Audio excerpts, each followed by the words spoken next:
18ஆம் படி கருப்பரே போற்றி, பகைவரை நடுங்கச் செய்பவனே போற்றி, நல்லதே நினை, நல்லது மட்டுமே நினை.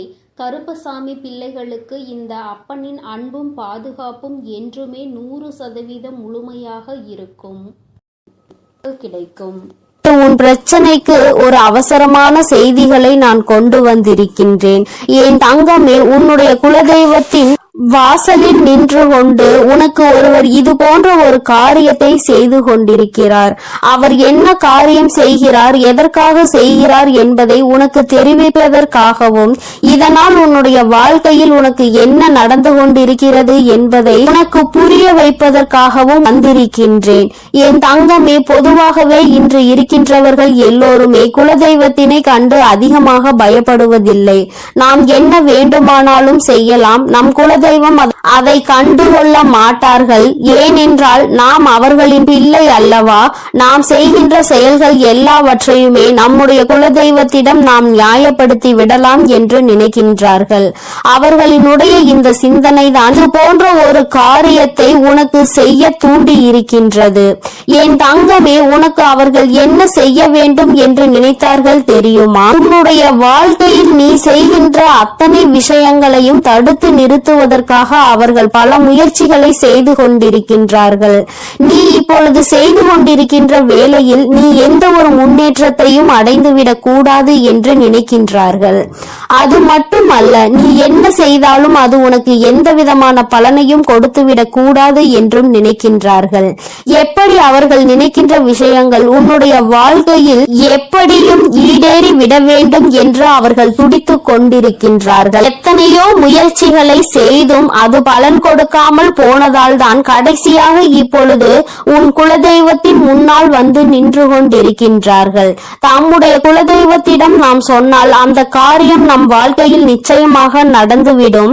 நாம் நினைத்தது போல அவர்கள் வாழ்க்கையை அழித்து விடலாம் என்று நினைக்கின்றார்கள்.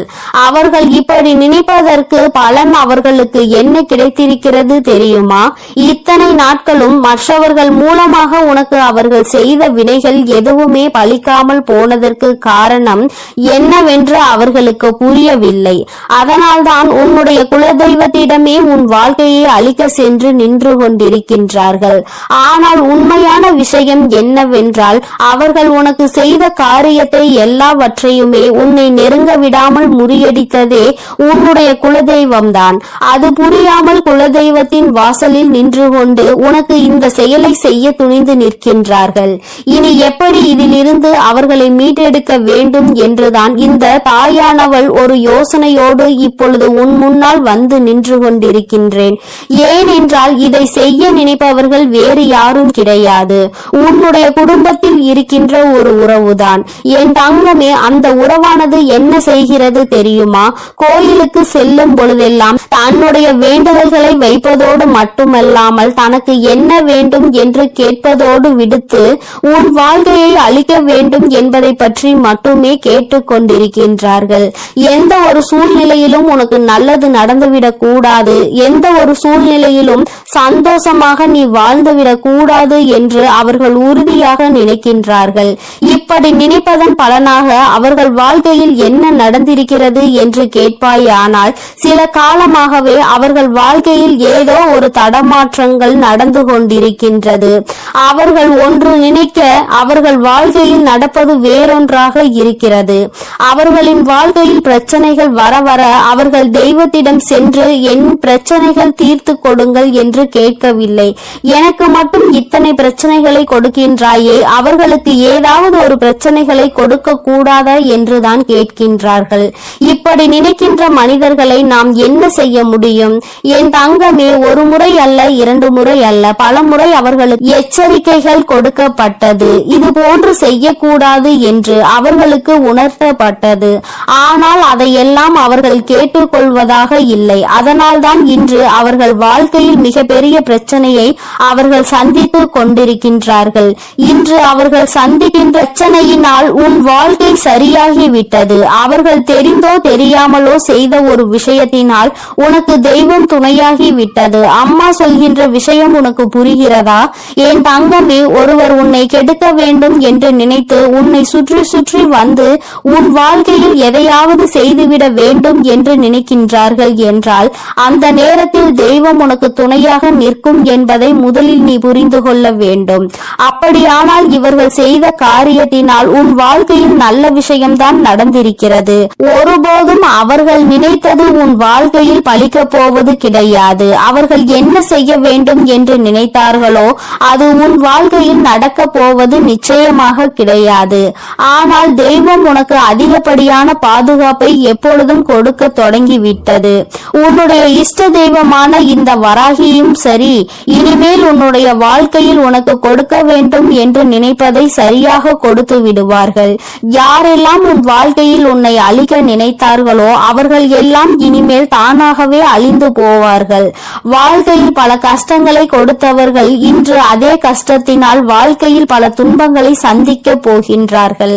என் தங்கமே, அதனால் இன்றிலிருந்து நீ மன நிம்மதியோடு இருக்க வேண்டும். என் தங்கமே, உன்னுடைய வாழ்க்கையை அழிக்க வேண்டும் என உன் வாழ்க்கையில் பல திருப்பங்களை ஏற்படுத்த நினைத்தவர்கள் இப்பொழுது அவர்கள் வாழ்க்கையில் சில ஏமாற்றங்களை சந்தித்து இருக்கின்றார்கள். அவர்கள் நினைத்தது எதுவுமே உன் வாழ்க்கையில் நடக்காமல் தெய்வம் உன் வாழ்க்கையில் பல நல்ல விஷயங்களை அரங்கேற்ற போகின்றது.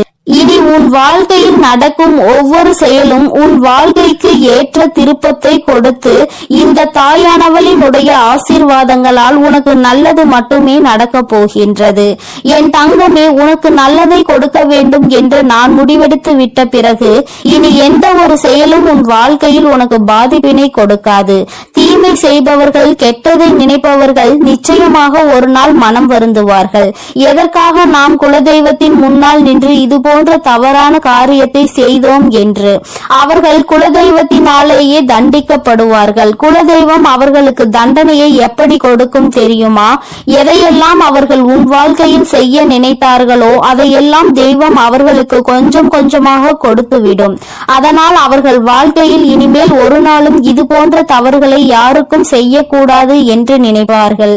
என் தங்கமே, இந்த தாயானவள் இன்று சொன்ன விஷயம் ஒன்றே ஒன்றுதான். என் தங்கமே, உன்னுடைய வாழ்க்கையில் ஒருவர் உன்னை அழிக்க உன்னுடைய குலதெய்வத்தை நாடி சென்றிருக்கின்றார். அங்கே உன்னுடைய குலதெய்வம் அவருக்கு கொடுத்த பரிசு உன்னுடைய வாழ்க்கையில் உனக்கு பாதுகாவலாக வந்து நின்று விட்டது. உன் குலதெய்வம் உனக்கு துணையாக நின்று கொண்டிருக்கிறது என்பதை தான் அம்மா உனக்கு சொல்கின்றேன். என் தங்கமே, இந்த தாயானவள் காதார கேட்டதையும் கண்ணால் கண்டதையும் உனக்கு சொல்லிவிட்டேன். இனிமேல் யாரேனும் நமக்கு எதையும் செய்து விடுவார்களோ என்று நினைத்து நீ பயப்படாதே.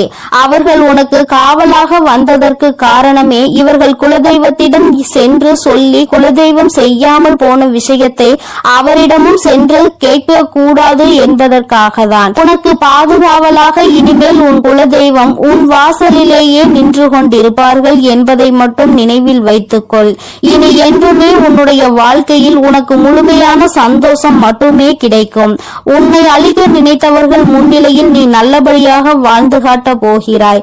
என் தங்கமே, உன்னுடைய குலதெய்வத்தினுடைய ஆசீர்வாதத்தோடு உன் வாழ்க்கையில் இனி எல்லாமே உனக்கு நன்மையாக மட்டுமே நடக்க போகிறது. அவர்கள் எப்பொழுதும் உன்னை பாதுகாத்து கொண்டும் அரவணைத்து கொண்டும் இருக்கின்றார்கள். என் தங்கமே, உனக்கு கெடுதல் செய்பவர்கள் யாராக வேண்டுமானாலும் இருக்கட்டும், அதற்கான தண்டனையை அவர்கள் கூடிய விரைவில் அவர்களினுடைய வாழ்க்கையில் சந்தித்தே தீருவார்கள் என்பதில் எந்த ஒரு மாற்று கருத்துமே கிடையாது. என் தங்கமே, அதனால் நீ எதை நினைத்தும் கலங்க வேண்டாம், எதை நினைத்தும் பயப்பட வேண்டாம். உன்னோடு உனக்கு துணையாக உன் வராகி அம்மாவும் உன்னுடைய குலதெய்வமும் எப்பொழுதும் இருந்து கொண்டிருப்போம் என்பதை நினைவில் வைத்துக் கொண்டு உன்னுடைய வாழ்க்கையை நீ சந்தோஷமாக வாழ்ந்து கொண்டே இருந்தால் போதும். நீ நல்லதையே நினைக்கும் பொழுது உன் வாழ்வில் எப்பொழுதும் உனக்கு நல்லது மட்டுமே நடக்கும் என்பதை நீ முழுமையாக நம்ப வேண்டும். எல்லாம் நன்மைக்கே. என் அன்பு பிள்ளையே, இப்போது உன் வாழ்வில் என் வரவின் தேவை இருப்பதால் தான் அவசியமாக உன் குலதெய்வம் உன்னை தேடி வந்துள்ளேன். இது உன் கண்ணில் பட்டுள்ளது என்றாலே உன் தேவைகள் எல்லாம் நிறைவேறி உன் வேண்டுதல்கள் எல்லாம் அரங்கேற போகிறது என்பதை புரிந்து கொண்டு நான் சொல்ல வருவதை முழுமையாக கேட்டு முடிக்க வேண்டும் என் செல்லமே. இந்த குலதெய்வத்தின் வாக்கை தவறவிடாமல் கேட்டுவிடு. உன் வாழ்வில் நடக்க வேண்டியது எல்லாம் நிறைவாய் நடந்து முடியும். இப்போது உன் மனதில் இருக்கக்கூடிய குறைகளும் உனது மனதில் இருக்கக்கூடிய கவலைகளும் எப்போதும் எதையாவது சிந்தித்து கொண்டே இருக்கும். உன்னுடைய தவறும் எல்லாவற்றையும் புரிந்ததால் தான் உன்னுடைய குலதெய்வம் இப்பொழுது உன்னிடம் பேசுவதற்காக வந்திருக்கிறேன். உன்னிடம் சொல்லி தைரியத்தையும் சமாதானத்தையும் கொடுப்பதற்காக அவசரமாக ஓடோடி வந்தேன்.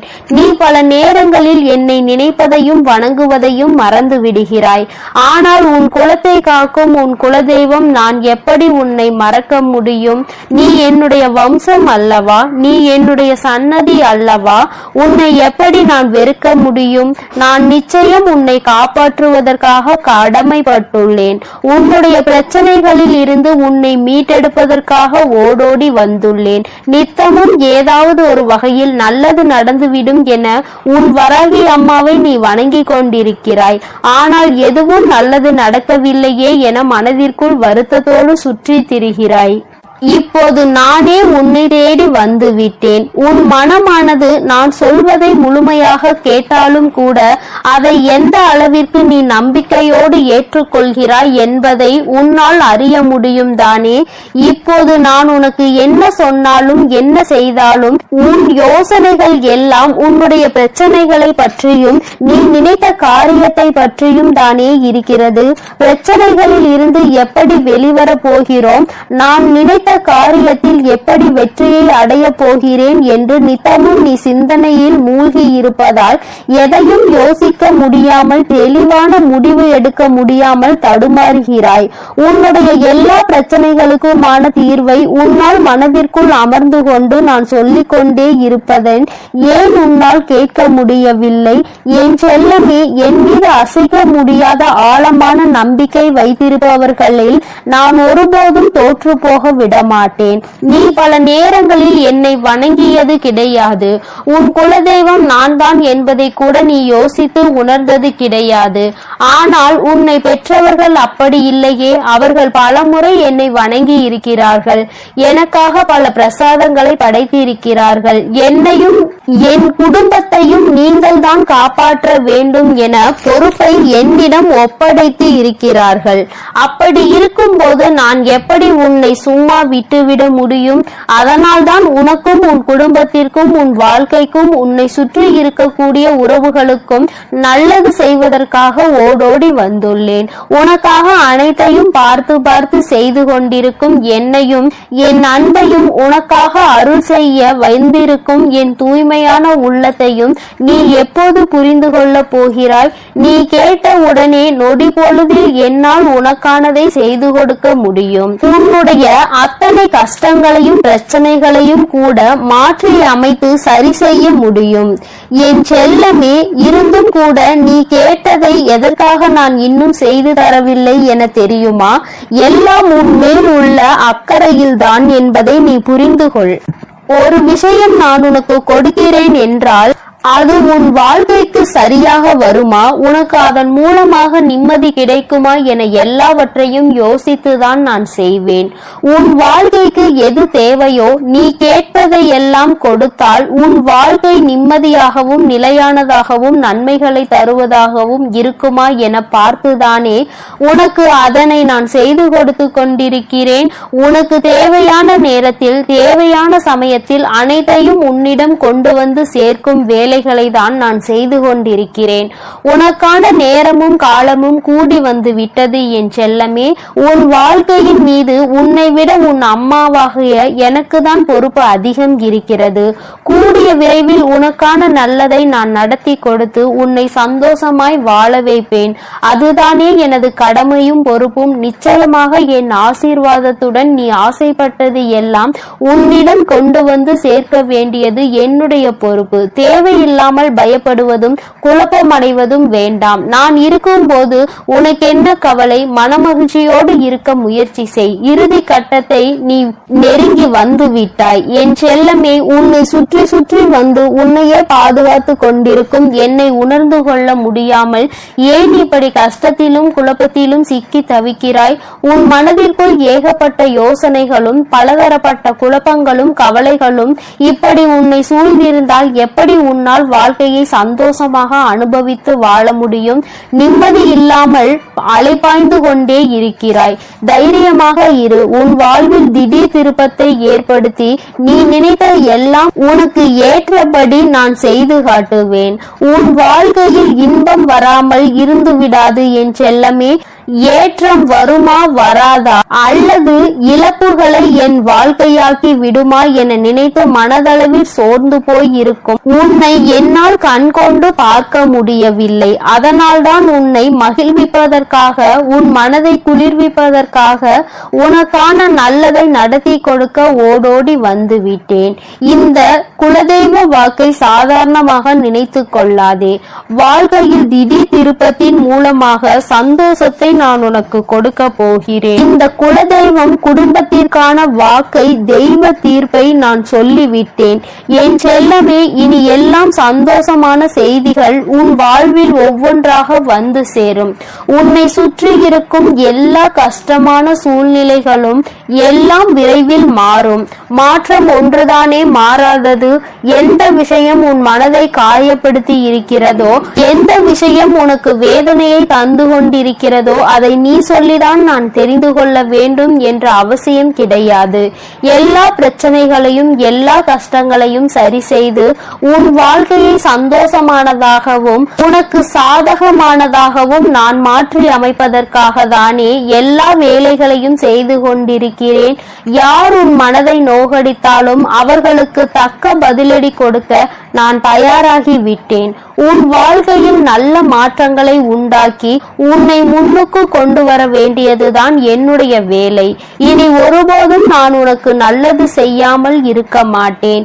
என் அன்பு குழந்தையே, என்னுடைய குடும்ப விளக்கான உனக்கு நல்லது செய்யாமல் என் தலைமுறையையும் என் வம்சாவளியான என் அன்பு குழந்தையான உனக்கு செய்யாமல் வேறு யாருக்கு நான் நல்லது செய்ய போகிறேன்? நீ சற்றும் எதிர்பாராத விதத்தில் எல்லாமே திடீரென மாறப்போகிறது.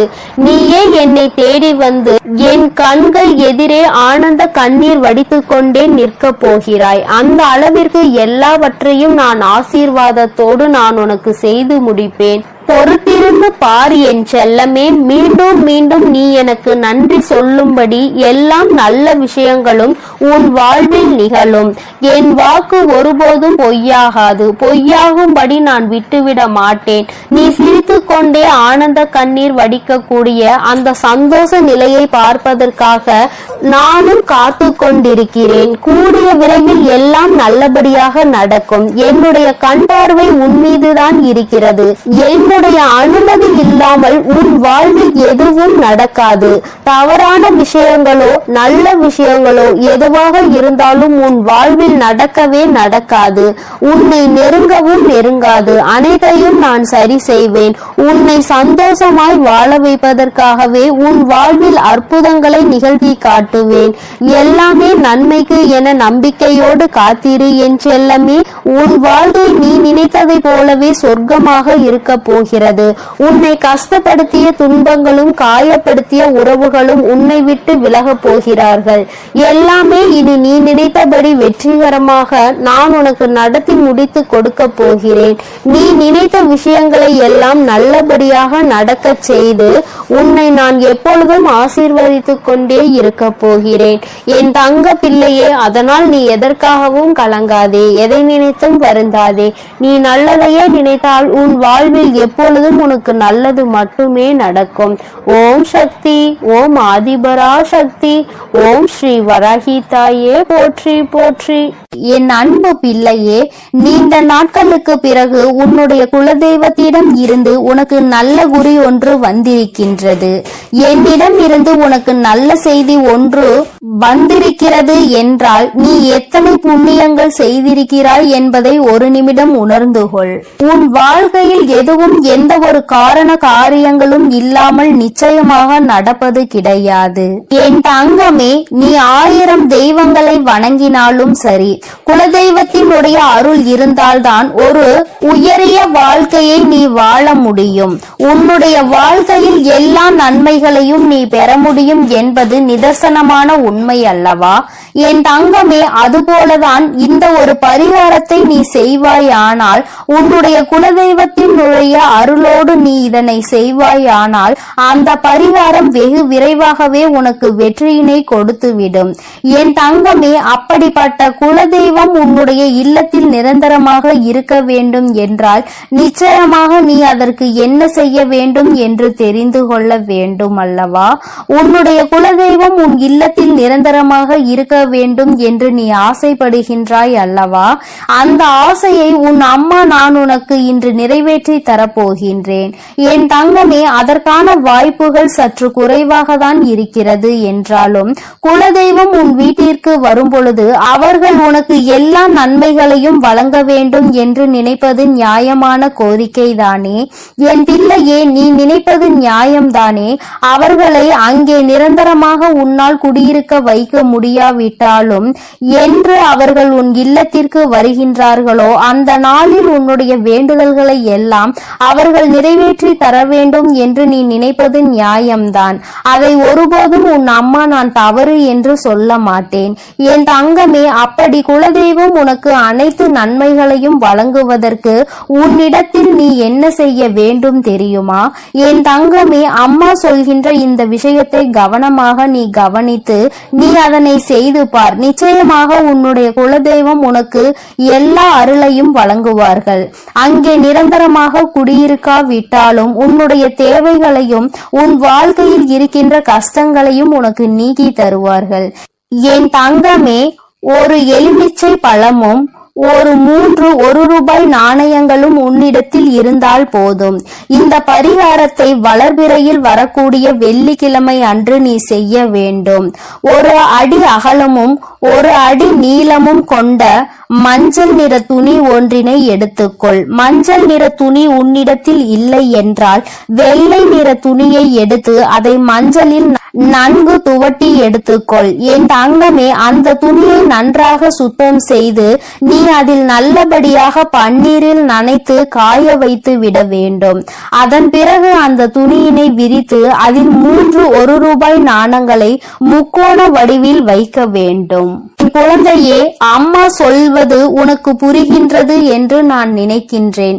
3 நாணயங்களையும் 3 திசையில் நீ வைக்க வேண்டும். ஒன்றுக்கு ஒன்று எதிர் திசையில், இன்னொன்று நடுவில் நீ வைக்க வேண்டும். என் தங்கமே, அதுபோல நீ இதை செய்துவிட்டு அதன் பிறகு அதற்கு மேல் எந்தவித கரும்புள்ளிகளும் இல்லாத சுத்தமான ஒரு எலுமிச்சை பழம் ஒன்றை வைத்து இந்த துணியை பச்சை நிற நூலால் கட்ட வேண்டும். இவ்வாறு செய்யும் பொழுது ஓம் என்ற வார்த்தையோடு உன்னுடைய குலதெய்வத்தினுடைய பெயரையும் நீ சேர்த்து கொள்ள வேண்டும். என் தங்கமே, உன்னுடைய குலதெய்வத்தினுடைய பெயர் உனக்கு தெரியவில்லை என்றால் ஓம் குலதெய்வமே நமக என்று நீ கூற வேண்டும். அப்படி நீ கூற வேண்டும். அப்படி கூறிக்கொண்டே இந்த மூட்டையை நீ கட்டிவிட வேண்டும். நீ கட்டிய இந்த மூட்டையை வீட்டு நிலைவாசலில் நீ மாட்டிவிட வேண்டும். என் தங்கமே, நிலைவாசல் என்பது நான் உனக்கு ஏற்கனவே உன்னிடம் சொல்லி இருக்கின்றேன் அல்லவா, குலதெய்வங்கள் வாசம் செய்கின்ற இடம் என்று. உன்னுடைய குலதெய்வம் அங்கே வாசம் செய்கின்றார்கள் என்றால் நீ அங்கேதானே இதை செய்ய வேண்டும். அம்மா சொல்வது உனக்கு நன்றாக புரிந்திருக்கும் என்று நினைக்கின்றேன். என் தங்கமே, செய்யும் பொழுது மனதிற்குள் முழுவதும் உன்னுடைய குலதெய்வத்தினுடைய அருள் உனக்குள் நிச்சயமாக வந்துவிடும். நீ வாழ்க்கையில் எதையும் சாதித்து காட்டிவிடலாம் என்ற நம்பிக்கை மட்டும் உனக்குள் இருந்தால் போதாது. அவர்களின் மனதையும் நீ குளிர்விக்க வேண்டும் அல்லவா? என் தங்கமே, உன்னுடைய குலதெய்வத்தை மனதார வணங்கி அவர்களினுடைய நாமம் உனக்கு பெயர் தெரிந்தால் அவர்களின் பெயரை சொல்லி நமக என்று சொல். இல்லை என்றால் குலதெய்வமே நமக என்ற பிரணவ மந்திரத்தை முன்னால் சேர்த்து நமக என்று நீ சொன்னால் போதும். என் தங்கமே, உனக்கு ஒரு சந்தேகம் ஏற்பட்டிருக்கலாம். மஞ்சள் நிற துணி இல்லை என்றால் அந்த வெள்ளை நிற துணியில் மஞ்சளை தேய்த்த பிறகு அதனை எப்படி பன்னீரில் நனைக்க முடியும்?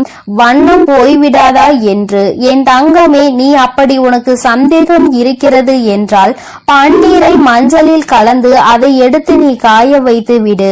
என் குழந்தையே, இப்பொழுது உனக்கு இந்த சந்தேகம் பூர்த்தியாகி இருக்கும் என்று நான் நினைக்கின்றேன். என் தங்கமே, இந்த அம்மா உனக்கு ஒரு விஷயத்தை கொண்டு வந்து சேர்க்கிறாள் என்றால் அதில் 1000 நன்மைகள் உனக்கு கிடைக்கும் என்பதை நீ புரிந்து கொள்ள வேண்டும். அம்மா உன்னிடத்தில் எதையுமே காரணம் இல்லாமல் சொல்வது கிடையாது. தேவையில்லாமல் உன்னுடைய நேரத்தை நான் வீணடிப்பதும் கிடையாது. உனக்கு வாழ்க்கையில் எதையெல்லாம் உன்னிடத்தில் கொண்டு வந்து சேர்க்க வேண்டும் என்று எனக்கு தோன்றுகிறதோ அதையெல்லாம் நான் உன்னிடத்தில் நிச்சயமாக கொண்டு வந்து சேர்த்து விடுவேன். அதை நான் செய்து கொண்டுதான் இருக்கின்றேன். உனக்கு கஷ்டங்கள் வரும் பொழுது என் குழந்தை நீ துவண்டு போகாதே. என் தங்கமே, உன்னுடைய குலதெய்வத்தினுடைய அருள் உனக்கு எப்பொழுதும் தேவைப்படுகின்றது. என் தங்கமே, அந்த அன்பையும் அருளையும் நீ நிரந்தரமாக பெற்றிருக்க வேண்டும் என்றால் நீ இதை செய்து பார். நிச்சயமாக உனக்கு பலன் கிடைக்கும். என் தங்கமே, நான் உனக்கு இதனை சுருக்கமாக சொல்கிறேன்.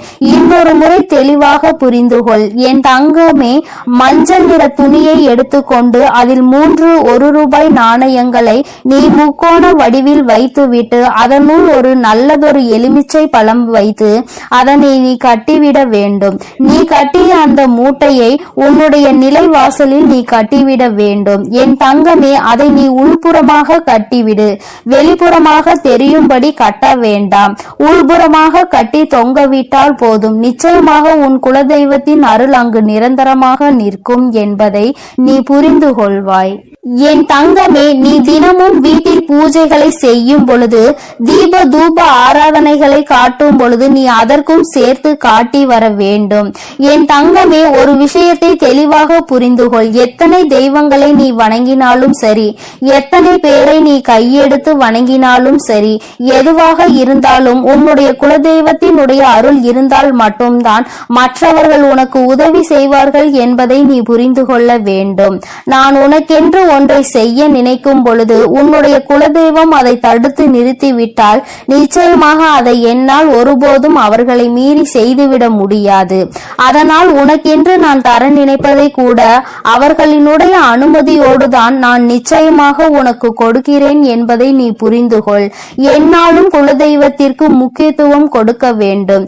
என் தங்கமே, நீ அதனை புரிந்து கொண்டு நடக்கின்ற வேளையில் நிச்சயமாக உனக்கு குலதெய்வத்தினுடைய ஆசீர்வாதங்களும் அருளும் எப்பொழுதும் நிலைத்திருக்கும். என் தங்கமே, வருடத்திற்கு ஒரு முறையாவது உன் குலதெய்வத்தை சென்று அவர்களின் இடத்திற்கே சென்று நீ அவர்களை வணங்கி வர வேண்டும்.